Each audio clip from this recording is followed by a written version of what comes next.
This original WSRE presentation is made possible by viewers like you. Thank you. The Sweet Potato Queen, best-selling author Jill Conner Browne on this edition of Conversations.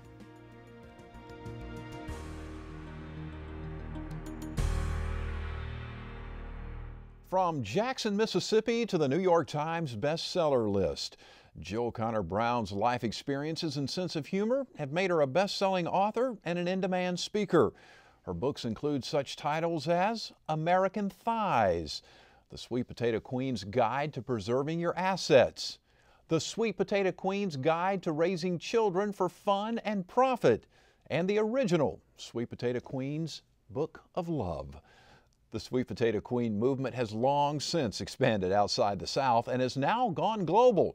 It may not be too long before the theater world gets an up-close and personal look at Sweet Potato Queens. A Broadway musical is in the works. We welcome to Conversations the #1 Sweet Potato Queen, Jill Conner Browne. Thank you for joining us. Thanks for having me. A lot of sweet potatoes in there. How did the Sweet Potato Queen come about? Well, I started the Sweet Potato Queens in 1982 in Jackson, Mississippi, where I'm from. I had come through a particularly rough personal patch. My father had died, and I was divorced for the first time. And Daddy always taught us to that one of the most important skills you could have in life was the ability to make your own fun. And a lot of times all you've got to work with is what's between your own ears, and if you're lucky, that's enough. And I've been extraordinarily gifted in that regard. And so in 1982, when I heard there was going to be this parade, and about the same time, a friend of mine had told me that her father had some land in Vardaman, Mississippi, which is the self-proclaimed sweet potato capital of the world. I have no idea if there's anything substantive to that claim or not. That's their story. They're sticking to it. I support them in it, although why, I don't know. But at any rate, she said that Vardaman had a sweet potato festival every year, and I had decided that my lot in life was to be a queen, because my earliest desire was to be 5'2", have long red hair, green eyes, large breasts, little feet, and be able to sing.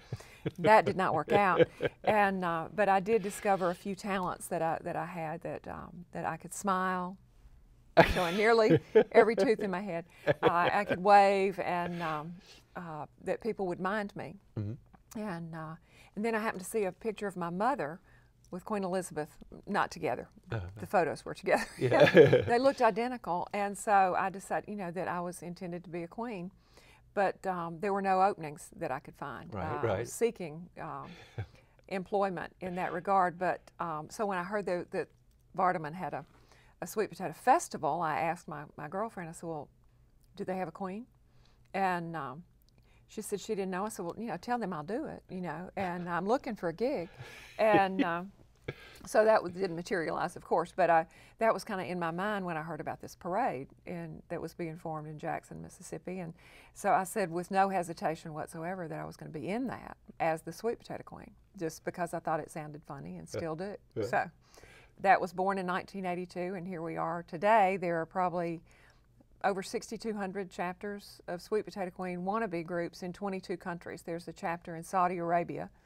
Their motto is "No veils for us." Gotta love them. Hope they live in a bunker. I'm terrified for them, but they all come from Jackson to Jackson, Mississippi, once a year to dress up funny and walk down the street. And so it's kind of become like It's a cult. A cult. It is a cult. What do so now on the first parade you were in, is it my understanding that you didn't throw candy, you threw sweet potatoes? We threw sweet potatoes. We rode in the back of a pickup truck. I wore my sister's 1964 prom dress, which was a size 7, which I never was. And we rode, there were 4 of us, we rode in the back of a pickup truck and threw sweet potatoes. We had a hand-lettered cardboard sign that my girlfriend misspelled potato. Put the E on it, put the customary Dan Quayle E on potato, and we just threw sweet potatoes. And the parade was on St. Patrick's Day at that time, and it was on the day of St. Patrick, which was I think a random Wednesday or Thursday, in 5 o'clock traffic. We went from one bar to another through downtown Jackson in 5 o'clock traffic. The streets weren't blocked. There was nobody watching. Nobody knew we were a parade, and we're just and every once in a while throwing a sweet potato at them, which did little to clarify the issue for them. How did the momentum start?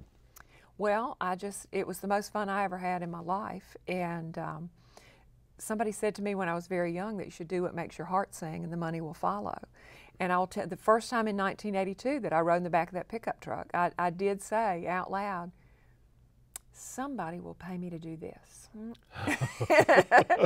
And here we are. As far as I know, I am the world's only full-time professional sweet potato queen.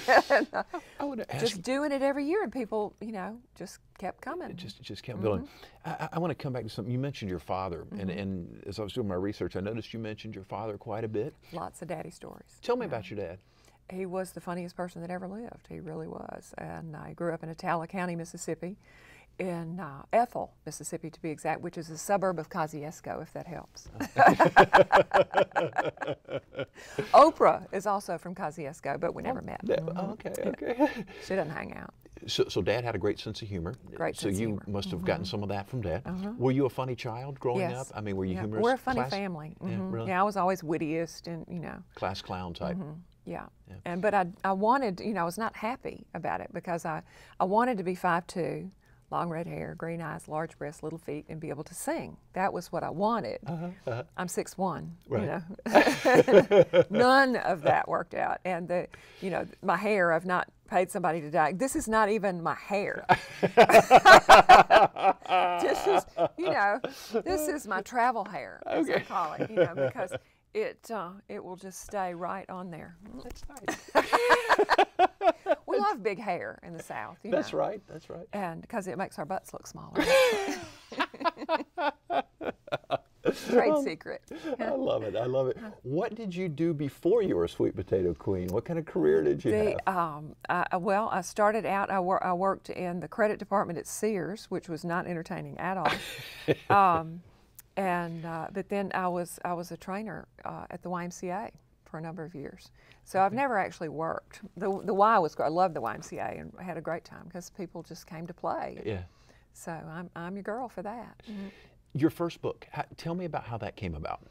It was complete accident. I had written for 3 different newspapers as a stringer, which means, of course, for no money, or very little money. And I worked full-time for the Y and wrote for those 3 papers. I was divorced from the Antichrist at that time and raising my daughter by myself, and very inconvenient for me. My mother had a stroke and moved in with me so I could take care of her. So I was doing all of that and was also $30,000 in debt from the aforementioned Antichrist. And that being the first husband. No, he was actually number 2. Oh, he was just... But number 1 was a very nice man, but he loved cashmere socks and racing tires, but especially liked for them to be in my name. And I learned real slow but real good. And but so I was doing all of these things to keep our heads above water, and one of the papers that I wrote for changed hands, and the new people that came in dropped my story with no warning. And I was completely undone, and the other sweet potato queens in my personal group, all of whom are incredibly accomplished women and or heiresses, some are both. It's an annoying group, but you're going, you know, what do you care? What do they pay you, $300 a month? And I said, it's my light bill. You know, I had everything so compartmentalized of what I had to do. It was a very big deal to me. And so it was really only trying to replace the $300 a month that I lost that I ever pursued anything. I was completely happy doing what I was doing because I was successful to the level that I mean, I have no ambition, never have. I mean, I was just fine, the lights are on, yay. And so it was just to keep our heads above water. That was the only ambition that I had. So that was what prompted me to pursue something else. And so you started writing the book, and where did the material come from? Life. Life? Just my life. The sweet potato. Also everybody else's. If you tell me anything, you need to be careful because I will put it in a book. The Sweet Potato Queen's Book of Love. So if I sit down and read it, what am I going to learn? You will laugh out loud, or I will personally refund your money. That's the best guarantee I can offer. And also recommend a therapist for you. If you don't laugh out loud, there's something bad wrong with you.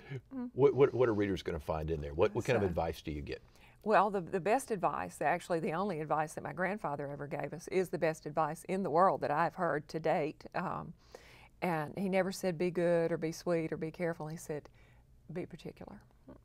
And if you think about it, it pretty much covers it. If you just do that, if that's all you do in life, if that's all you get from me, I have served you well. Because the times in my life that I did not follow that advice stick out pretty glaringly, as in husband number 2. Are there any sweet potato kings? No, they're not. They're spud studs. Spud studs? Yes. Okay. This is a matriarchy, definitely, yes. And, no, I rule with an iron fist. What do you have to do to be a spud stud? Whatever I say. Whenever I say it, as fast as you can with a big grin on your face. Other than that, I don't care what you do. That's the only rule we have in the whole queendom. No wonder there's so Simple. many sweet potato queens, right? It's very simple. So take me back here for a second, though. You sit down and you write this advice, the Sweet Potato Queen's Book of Love, and a lot of people want to write books. A lot of people write books. Not many people get published. How'd you get published so quickly? It was, I had gone to see Joanne Pritchard Morris, the wife at the time, now widow of Willie Morris, one of our most revered Southern writers. And Joanne at that time was the chief editor at the University Press of Mississippi. And I went to her with the thought in mind of publishing a collection of the stories that I had already written for these assorted newspapers, just because I thought that would be very easy, and I am satanically lazy. And so, and in the course of that conversation, I just happened to I'd heard somewhere that book publishers are never interested in just one book. They always want to, what's your next thing? And so, just to make it sound like I had a lot of ideas for books, which I did not, I said, well, I'd also kind of like to write this thing called the Sweet Potato Queen's Book of Love, and told her a little bit about what I made up my thoughts about that. And she liked the idea, but she thought it was a little too spicy for the University Press. But about 9 months later, literally, she did want to do the collection that I proposed to her, but she sent me home with instructions of what I should personally do. I mean, I just hauled in everything I'd ever written to her office, here, make a book.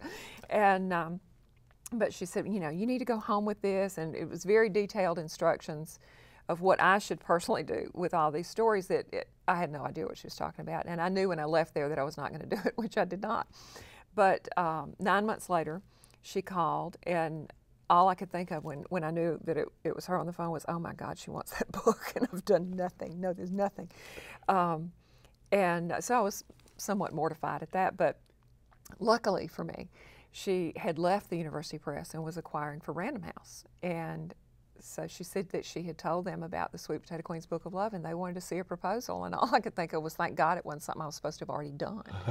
And so I didn't know how to write a book proposal, so she helped me do that. And she bound it, and it looked like a real book. She put pictures in it and all this, and she took it to New York and lost it the night before the meeting with Random House. And so she called and left this frantic, breathless message, that, it's on a train, I don't know where it is. And so I had to fax to her hotel room in the middle of a tornado, literally. Had to go out, because who had a fax machine had to go somewhere, and sent the 50 pages. So she went to the meeting, not with the professionally bound book with the photographs and everything, but with 50 crappy curled up pieces of fax paper, and knowing Joanne as I do now, I'm quite certain they were liberally coated with cigarette butts and red wine stains. And, here's my book proposal.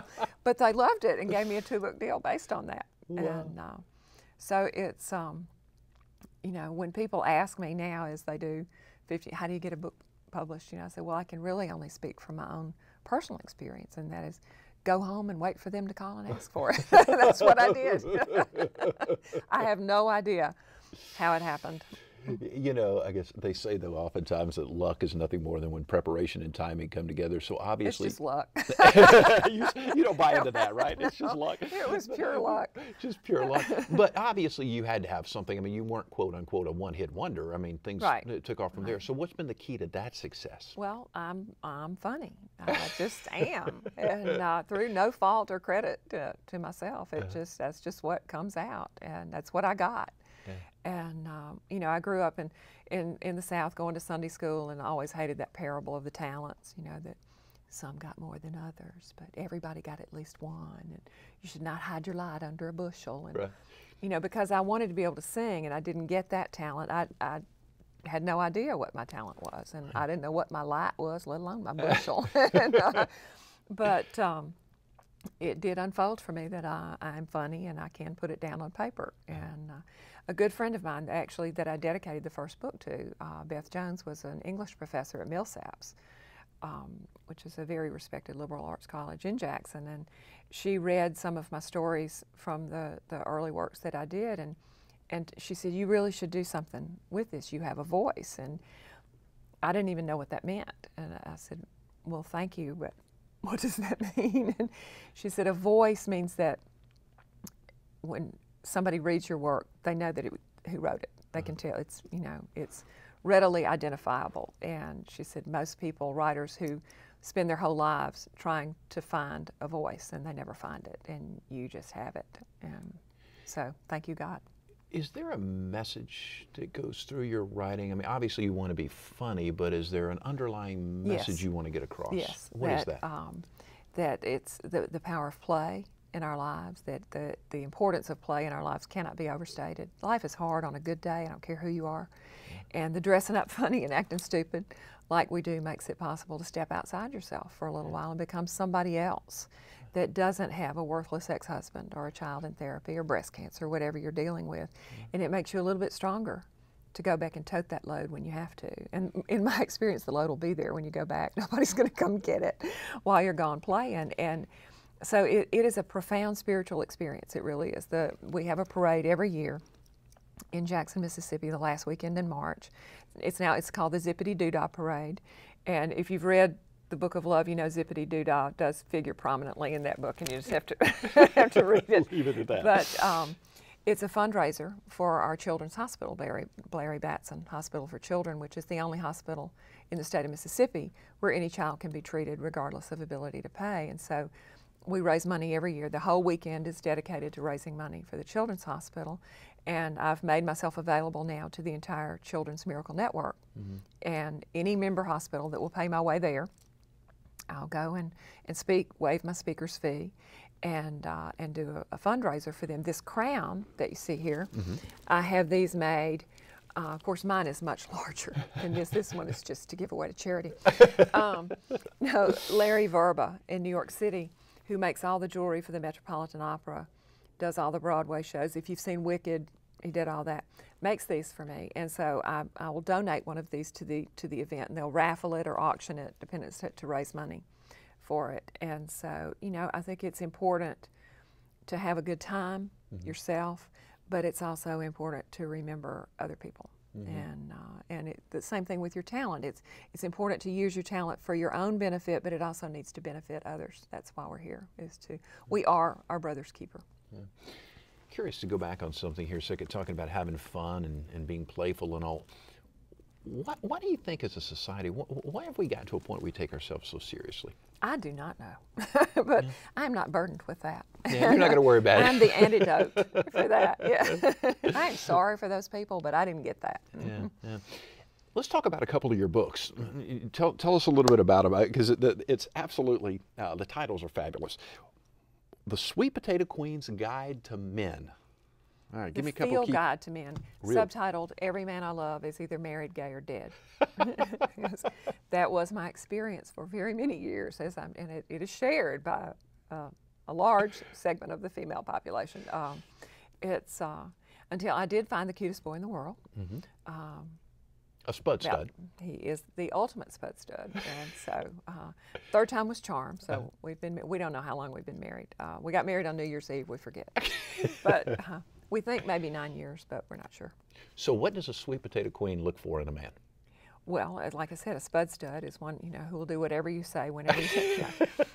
A number of years ago, a friend of ours in Jackson, Mississippi, was Liddy Henley Caldwell. She was actually the mother of Beth Henley, the Pulitzer Prize-winning playwright from Jackson.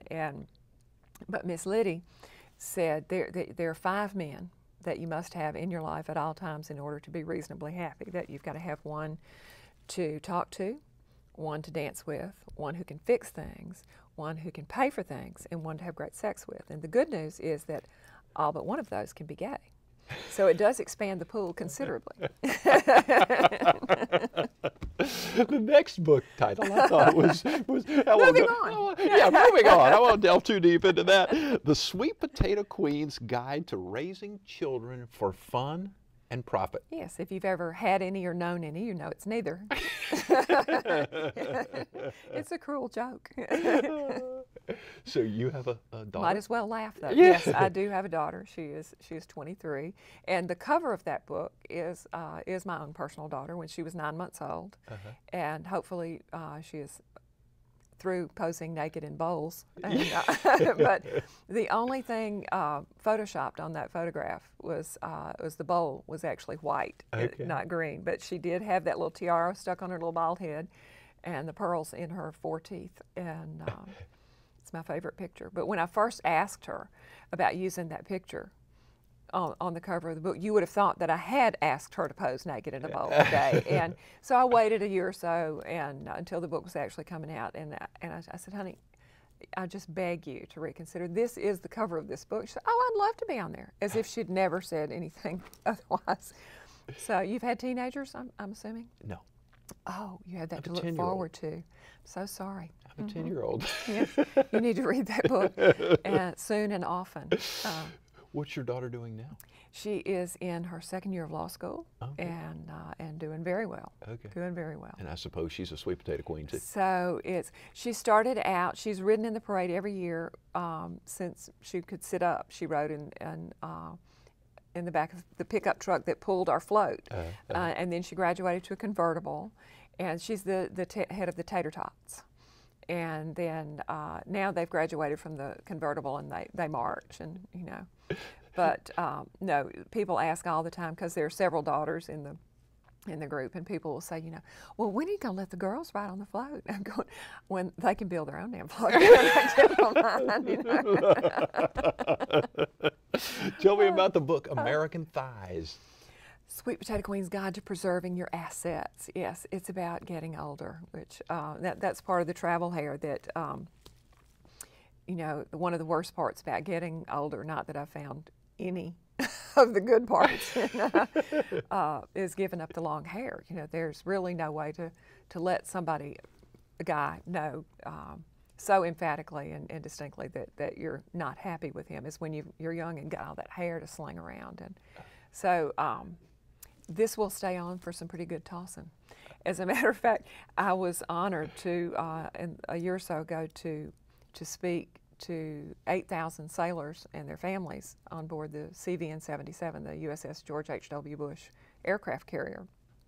And so I spoke, and then and so I had the travel hair on when I was speaking, because that's always part of the deal. And then later I had taken it off, and then later they wanted to take pictures on the flight deck, and I forgot that I had the hair on, and so and you know, we're going 20 knots, and so the hair is like, but it stayed on. So, now, I also know that there's a Sweet Potato Queen's cookbook out there. Sweet Potato Queen's big, can we say ass? Cookbook? Well, you just and did. financial planner. Sweet Potato Queen's Big Ass Cookbook and Financial Planner. And when it first came out, they wanted it to be, if you're just called a cookbook, it goes in that genre, and they didn't want it to be, the publishers didn't want it to be in the cookbook. They want it to be, you know, in humor. So they said, call it cookbook and something. And my first suggestion was cookbook and catechism, and that terrified them. And so I said, okay, financial planner, and they went with that. But my financial plan was that my daddy would live forever, and I had no fallback position. It doesn't work out. Make another plan. Give me a couple of Sweet Potato Queen recipes. Ooh, well, my favorite recipe, which is in that cookbook, and also it came from the Book of Love, is chocolate stuff. It's my favorite all-time recipe. I don't care what is happening to you in your life. There's nothing so bad that this won't make it better. Okay. And it's 2 eggs and a cup of sugar and a half a cup of flour, a stick of butter, and 2 tablespoons of Hershey's cocoa in the brown box, a 1/4 teaspoon of salt, and a running over teaspoon of vanilla. And you stir all that up together, bake it in a loaf pan, float the loaf pan in a pan of water for about 50 minutes at 300 degrees, and it is the best thing ever in the history of the entire world, living or dead. Interesting. What is pig candy? Pig candy. Okay, second best thing. The basic food groups in the sweet potato queendom are sweet, salty, fried, and au gratin. But pig candy, you take bacon and cover it with dark brown sugar, always dark brown sugar. I don't even know why they make light brown sugar. It's an abomination. And chopped pecans, and you bake it, and you will ascend directly unto heaven. I'm getting a little bit short on time, but there's a Broadway musical about Yes. sweet potato queens in the works? In the works. That has always been my dream for it. And Melissa Manchester is writing the music. Sharon Vaughn is writing the lyrics. Sharon's first number one song was "My Heroes Have Always Been Cowboys," and she's written about 9,000 number ones since then. And Rupert Holmes is writing the book of the play. Rupert wrote The Mystery of Edwin Drood, which is the only show in the history of Broadway to win he won every single Tony there is. So very excited about that. Well, very best of luck to you on Thank that. you. If someone wants to become a sweet potato queen, how do you do it?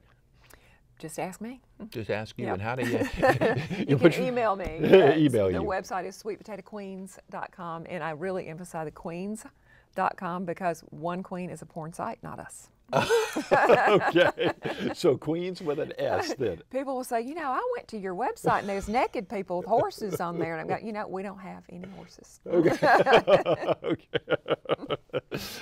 And you can just. And Facebook, I'm all over Facebook, Okay. Twitter, all of that. They make me do everything. And that's the same way that you establish a chapter and a sweet Yes, potato queen anybody, chapter. anybody can be. There's only one rule: whatever I say, whenever I say it, fast as you can with a big grin on your face. Other than that, don't care what you do. You're the total boss of the sweet Absolutely. potato queens. What you say goes. Yep. What's coming down the pipeline next besides the Broadway musical? I have a new book coming out this spring in March, and the name of that is "Fat is the New 30." The Sweet Potato Queen's Guide to Coping with the Crappy Parts of Life. Jill Conner Browne, very nice to meet you. Nice to meet you. Thanks Best for of having luck me. with the new book. Best Thank of you. luck with the Broadway play. Sweet Potato Queens with an S, okay? .com. You find out more about being a sweet potato queen, find out more about Jill Conner Browne. Thank you so very much for watching. And by the way, if you'd like to find out a little bit more about us, see some of our past episodes, you can do so online at WSRE.org/conversations. Nowhere near as exciting as Sweet Potato Queens, but hopefully you'll come see us. I'm Jeff Weeks. Thank you so very much. I hope you enjoyed the broadcast. Take good care of yourself. We'll see you soon.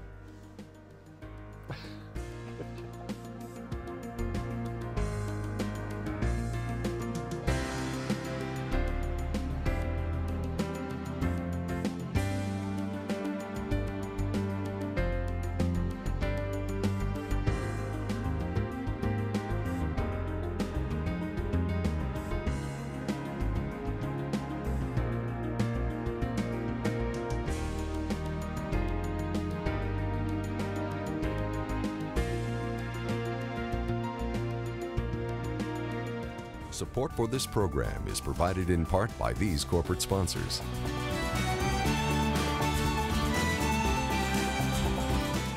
And by viewers like you.